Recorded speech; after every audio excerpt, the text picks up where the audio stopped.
Hello everyone, welcome back to another session of Lesson 2 Socialism in Europe and the Russian Revolution. Today we will study about socialism in Russia and the revolution of 1905, a turbulent time. Socialism in Russia. All political parties were illegal in Russia before 1914. The Russian Social Democratic Workers' Party was founded in 1898 by socialists who respected Marx's ideas. However, because of government policing, it had to operate as an illegal organization. It set up a newspaper, mobilized workers, and organized strikes. Some Russian socialists felt that the Russian peasant custom of dividing land periodically made them natural socialists. So, peasants, not workers, would be the main force of the revolution, and Russia could become socialist more quickly than other countries. Socialists were active in the countryside through the late 19th century. They formed the Socialist Revolutionary Party in 1900. This party struggled for peasants' rights and demanded that land belonging to nobles be transferred to peasants. Social Democrats disagreed with socialist revolutionaries about peasants. Lenin felt that peasants were not one united group. Some were poor and others rich. Some worked as laborers while others were capitalists who employed workers.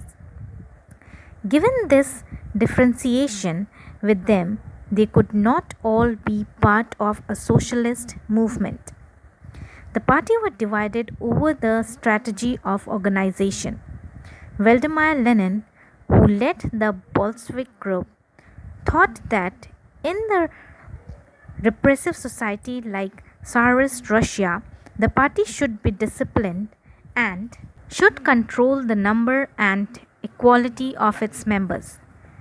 Other Melswick thought that the party should be open to all, as in Germany. Now we will study about the 1905 revolution, a turbulent time. Russia was an autocracy. Unlike other European rulers, even at the beginning of the 20th century, the Tsar was not subject to parliament. Liberals in Russia campaigned to end this state of affairs. Together with the Social Democrats and Socialist revolutionaries, they worked with peasants and workers during the revolution of 1905 to demand a constitution. They were supported in the empire by nationalists in Poland, for instance, and in Muslim dominant areas by Jadids who wanted modernized Islam to lead their society. The year 1904 was a particularly bad one for Russian workers.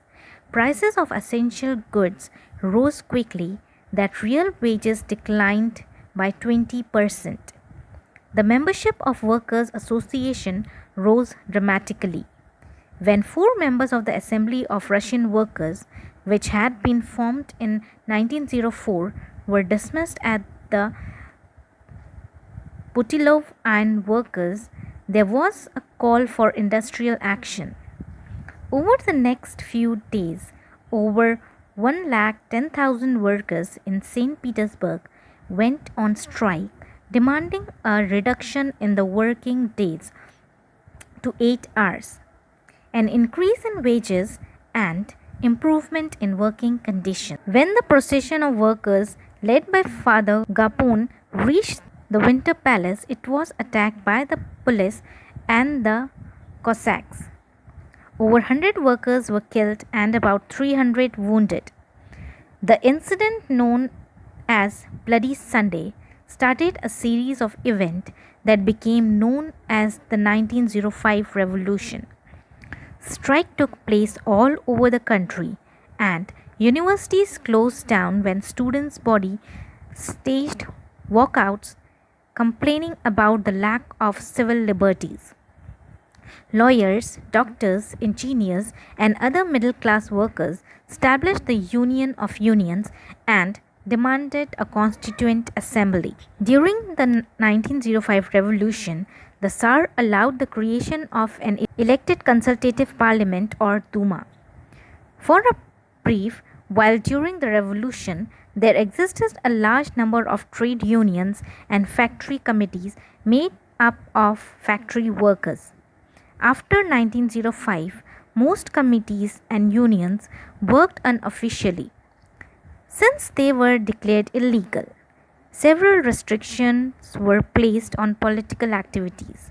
The Tsar dismissed the first Duma within 75 days and the re elected second Duma within 3 months. He had not want any cushioning of his authority or any reduction in his power. He changed the voting laws and packed the Third Duma with conservative politicians. Liberals and revolutionaries were kept out. Students, I hope you all have understood this much. We will continue this lesson in my next video. Thanks for watching.